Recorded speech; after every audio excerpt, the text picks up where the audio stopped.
I'm going to be talking about examples from local policy to combat anti-Semitism and to foster Jewish life. This is one of the main working areas of ECCAR, our coalition, and also based on a project that we have recently, let's say, completed, right?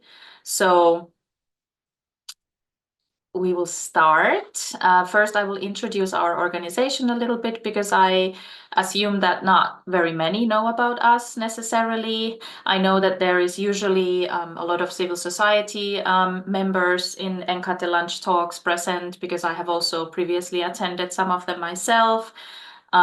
So it would be interesting for you to know maybe that our coalition is based in Heidelberg in Germany. It's embedded in the city administration of the Heidelberg city. So this is so we are actually a NGO ourselves under the German law, but the thing is just that we don't work with civil society with citizens directly, but we work with European cities and municipalities. So members of the coalition are over 180 cities and municipalities from all around Europe. And we are also part of UNESCO's International Coalition of Cities Against Racism. So this latter is called ECCAR, and they have different regional coalitions, and European coalition is one of them, right? So our aim is to support the member cities and municipalities in developing local policies with the aim to, of course, combat racism and discrimination of all kinds.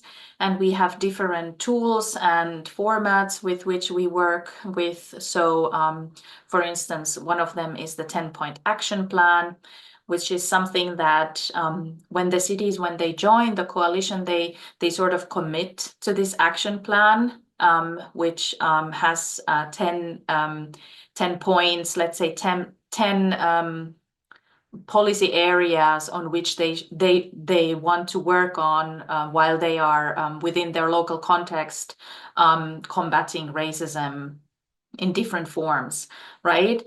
And then the Toolkit for Equality is also a publication that is available in several languages actually on our website. So that toolkit provides different guidelines for the cities, how they can go about designing their policies and different projects. And of course, it also includes one of the important aspects is also this peer-to-peer learning, exchange of good practices between the cities, right? And then the online city reporting is something which is related to the action, to the 10-point action plan. So our member cities, they are encouraged, but they don't have to, but they're encouraged on a yearly basis to report to the ECCAR about the progress of their work when it comes to the 10-point action plan. And then we have the working groups, which are basically the, let's say, content aspect of our work. And these are informal working groups. Cities usually attend the activities as far as they have the resources to, right? So this is not something that they have to commit to or they are, like bound to do every time that there is an activity. But the working groups, basically, we have at the moment 4 active ones. One of them is the working group on anti-Semitism. The other one is anti-Muslim racism. Third one is anti-Black racism.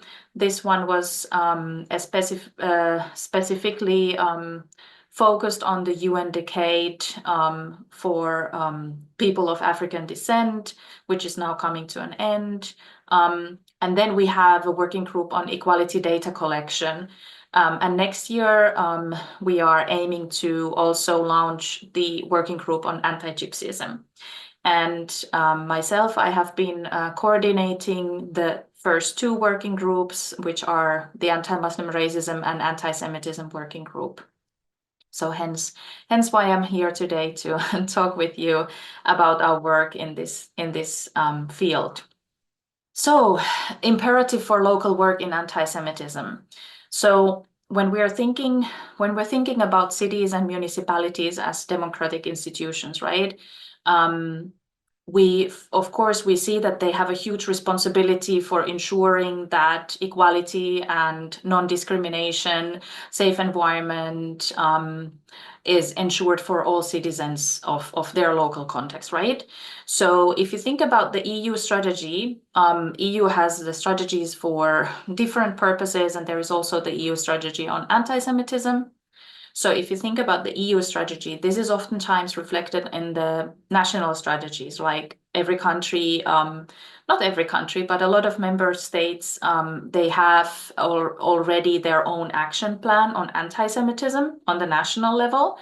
But then municipalities are oftentimes the actors to whom the responsibility on the technical and content-wise work is delegated to, right? So these strategies, the EU strategy, the national strategies, they cannot be implemented without the cooperation with municipalities. But municipalities, they also cannot work by themselves. Like that would be absolutely nonsensical, because obviously the work on anti-Semitism on the local level is really about doing something that benefits the local community.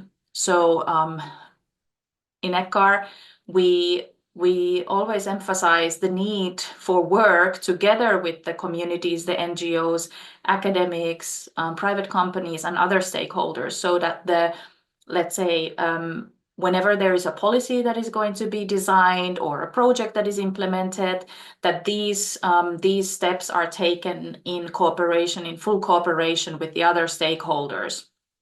And at the same time, we always also emphasize the importance of bottom-up processes, so that when, for instance, a city or a municipality is designing a new project or a new policy, that they first consult the local Jewish communities and Jewish organizations, and talk with them and see what is actually needed in this very specific local context, because the needs of the citizens are obviously different depending on the city and depending on the countries, right?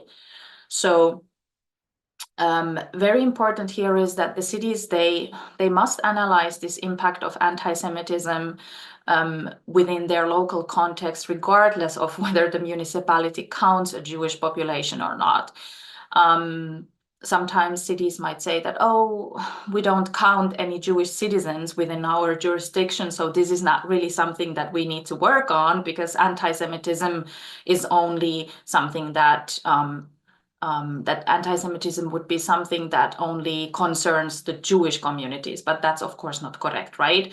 Because anti-Semitism concerns everybody, because it's a phenomenon that endangers democracy and social cohesion, and it's just hate speech and other forms of anti-Semitism are issues that also concern non-Jewish citizens. So every city should address anti-Semitism within their policies. Now, there are different ways that cities can do this, right? So, but few of the most important that we see is to address anti-Semitism through educational measures on Holocaust remembrance, of course, and to counter the hate speech that is related to anti-Semitism, but also discrimination, especially when there is a Jewish community present in the city, that the anti-Semitic discrimination is addressed also in the structures, right? So sometimes, cities, they don't always have this introspection and think about critically how their own structures reflect discriminatory practices, because cities are obviously, they are providers of equal services and opportunities to the citizens. They need to also make sure that there is no anti-Semitic discrimination present within their own, let's say, in their own house, right? And then, of course, that the fundamental human rights of any local Jewish community are protected. This is one of the basic principles of the work. So our working group on anti-Semitism, as Monica mentioned, it was launched in 2021. And we cooperate also with different organizations around Europe. Now, CEJI is one of our biggest cooperators, AAPG, also Combat Antisemitism Movement, and Facing Facts, which is obviously, it's like under CEJI, but nevertheless. And also we cooperate with academics and community leaders, and always aim to gain the insight from different perspectives when we are working on content-based activities for the member cities.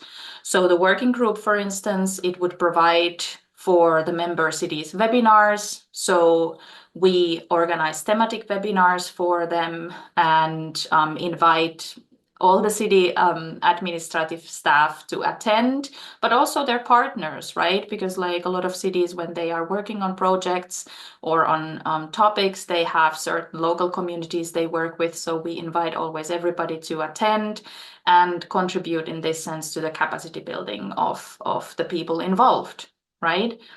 And we are also, our work is tightly connected to the EU strategy on combating anti-Semitism and fostering Jewish life, and our work has been funded by the European Commission.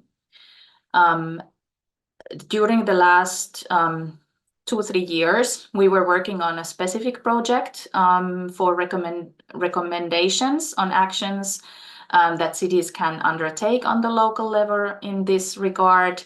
And we also conducted training courses in 3 of our member cities, in Brussels, Nice, and Bologna. And these training courses on anti-Semitism, they were conducted by CEJI's, CEJI's basically trainers and facilitators. So we had this kind of like a cooperation where we asked for our member cities to apply for the training, and then there was a selection process, and then CEJI's trainers went to 3 of these different cities to give the training. And then we also, this year, we had a workshop on hate speech in cooperation with the Facing Facts Network. And this workshop we actually did in cooperation with the Anti-Muslim Racism Working Group. It's a little bit ironic because I'm the coordinator at the moment for both of them.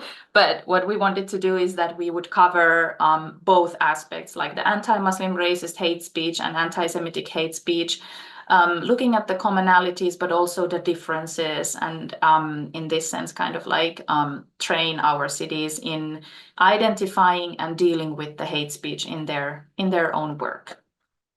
So the project that I was just mentioning that we conducted on local actions to combat anti-Semitism and to foster Jewish life, this has been now completed, and there is a publication coming out together with the European Commission, but it's it's still in the process of being published and green-lighted and everything.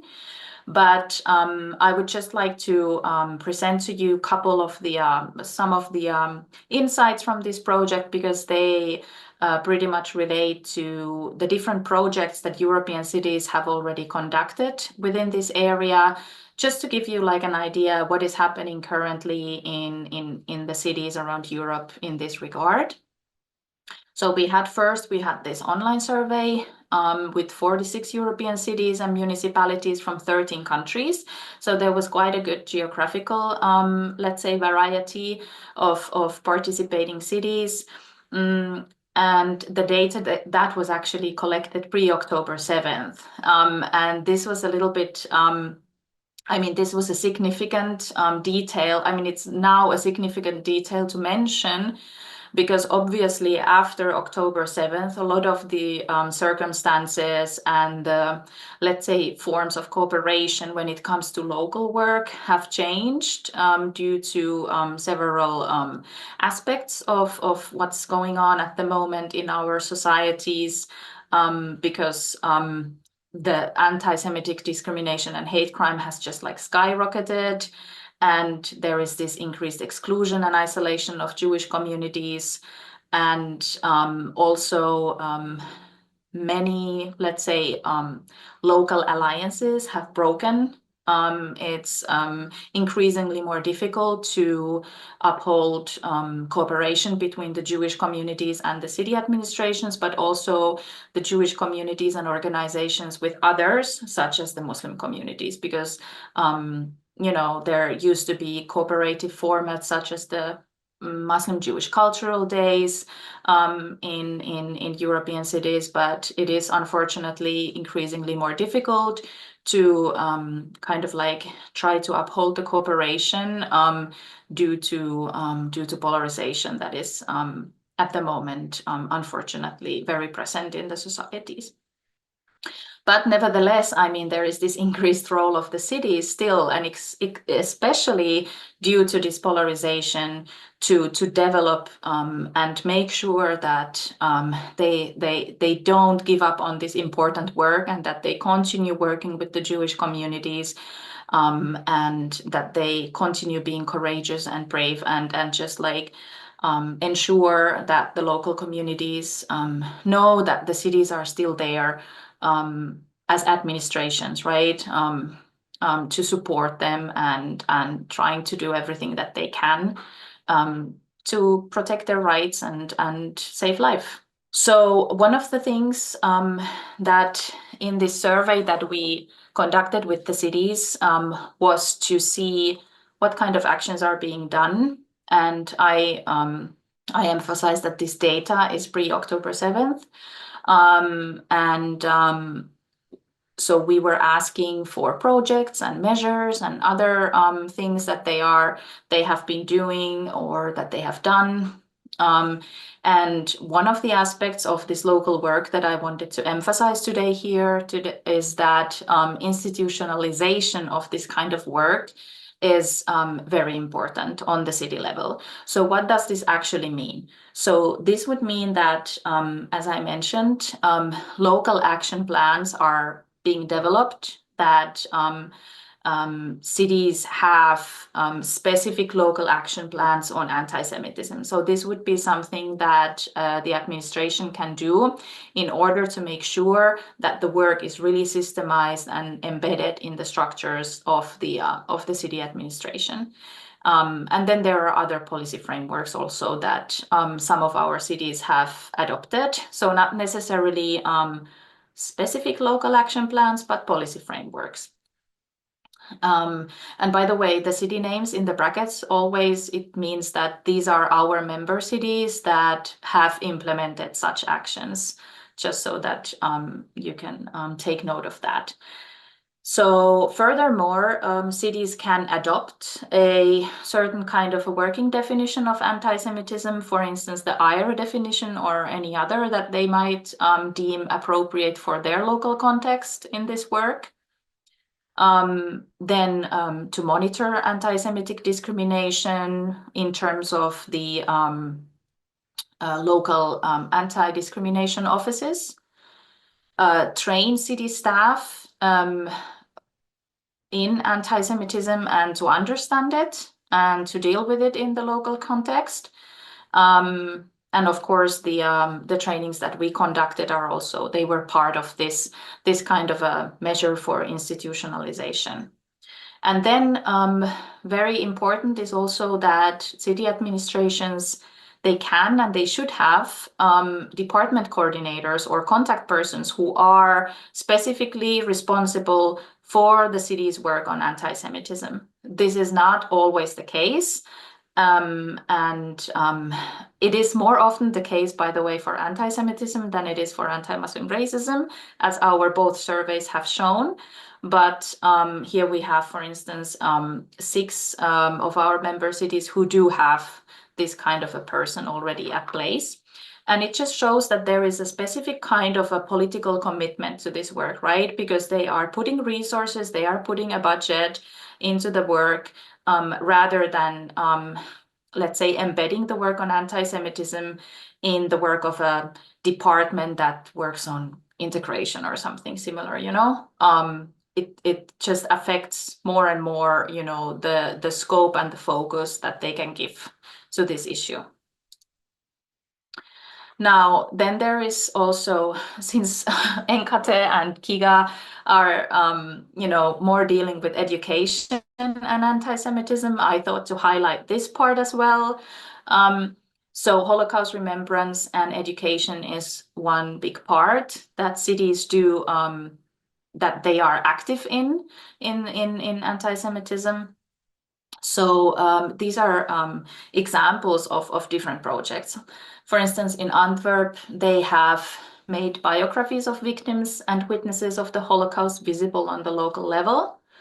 Of course, then there is like the general financial supporting of educational field trips to concentration camps, and then to cooperate with schools, museums, and other institutions to provide this diversity of formats to address the Holocaust and the genocide. So there are a number of different projects from Nuremberg, Karlsruhe, Iași in Romania, and Turin. Iași is, by the way, not our member city, but we still included it in the survey because we also had like a couple of non-ECCAR members involved in the project, just to have like a little bit more, and especially from Eastern Europe, because we don't have too many Eastern European member cities. So Iași from Romania is one of them. And then also very important is to include other communities of victims of the Holocaust in the project, so that you get like this more holistic understanding of what happened and who was affected, what communities were affected and why. And then the memorial sites are important. Especially, I personally found it especially beautiful, the Wall of Righteous in Nice, where they mentioned the people who actually, they were non-Jewish citizens who risked their lives to save the lives of persecuted, or Jews who were threatened to be persecuted. And this is, I think, a very beautiful way of commemorating also civil courage and reminding people how important it is, especially in the current climate, to stand for each other. Guided walks for school pupils, and then also to integrate the research on the Holocaust in the local archives. We have just had, approximately a month ago, we had a conference in Heidelberg where we did a specific workshop on the role of local archives in remembrance culture. And we discussed this, how, like different aspects of the history should be present in the archives and also library work, so that it's kind of like emphasizes the diversity in history and the present as well. And then lastly, I wanted to present the aspect of diversity and citizenship education, and what the cities have done in this regard so far. So obviously here, this policy field kind of like refers to the idea that citizens and the people who live there, that they are literate of different cultures and religions, because then they also can be more respectful of the diversity and ethically responsible and be engaged in civic participation as well. So here, again, education is a big part, and it starts from the schools, and then in terms of formal education, but then also non-formal education and going beyond schools, offering these kind of different forms of education for everybody, not just like pupils and youth, but also to adults. And then Gothenburg, for instance, they had this beautiful project called Under the Same Sky. Here they addressed historical and contemporary forms of anti-Semitism in the schools by bringing representatives of the Jewish community to the schools to discuss with the kids what is anti-Semitism, how is it present in our lives, and then the kids could ask questions and so on and so forth. And they also did it, the interesting part was that they apart from the Jewish representatives, they also had people from the Muslim communities. So they, again, were kind of like having the aspects of both the anti-Semitism and anti-Muslim racism, and then the kids would learn about these different forms of hate, and also the contemporary life of both communities at the same time. So that's why it was named Under the Same Sky. So then also education of the social workers and educators themselves, right? So it's not just always about educating the kids, but of course teachers also need this kind of education. Is it maybe continuous education, maybe in English that we would call it, in German maybe Weiterbildung or something similar. And then, of course, social workers need to be educated and need to be literate of anti-Semitism and Jewish culture, so that they can counter clients who are from the Jewish community when they come to receive the services of the social workers. And then in Malmö, in Sweden, there was a very interesting capacity building activity. And this was pre-October 7th, right? So this was already happening before October 7th. And they had actually already, I mean, it's not like the conflict wasn't there before October 7th, but like they had put this special focus on it because they had noticed that amongst the youth, there was this need of actually talking about it and problematizing the different views and deconstructing it as well. So they had these materials for students, but also for teachers, how to address the war between Israel and Hamas, and also the so-called Palestine question, how to address it appropriately in the schools. And they did this. So this was a project by the Malmö city, and they also engaged academics in producing these materials, academics who are experts on anti-Semitism and the history of the conflict. And then, of course, you have the diversity and inclusion always as a buzzword, right? In schools and elsewhere.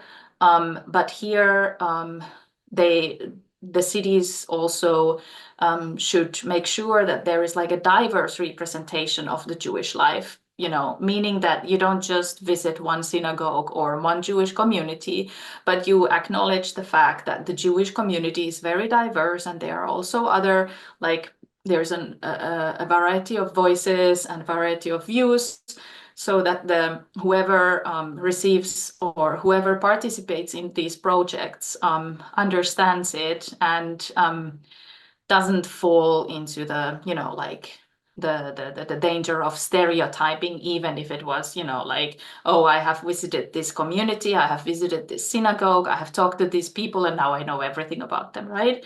So in this sense, the visits, the educational formats, they should really consider all of the different aspects of the Jewish life in the local context and maybe even beyond, So yeah, so these are like some of the, let's say, these are more like not even titles of the projects, but very short summaries of what the projects have done. And if you are interested in any of these projects that I have addressed here, hence why I also put the cities, I can provide you with more information on each project. And then maybe if you want, you can go and explore it by yourself and maybe contact the city administration and ask them for more information, right? Because we do have summaries, which would have been too long to put here into this presentation. So yeah, so these are the results, not all of them, but some of the results from our mapping project on local actions. And We then, based on this project, we developed policy recommendations together with CEJI, but I haven't been able to put them here because the publication is still somewhere in Brussels in the offices, so we need to wait until we get the green light on that. So yeah, but I will keep you posted on when it comes out.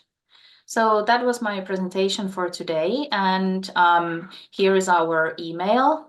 So if you want to get in touch with our working group at ECCAR on anti-Semitism, this is the email.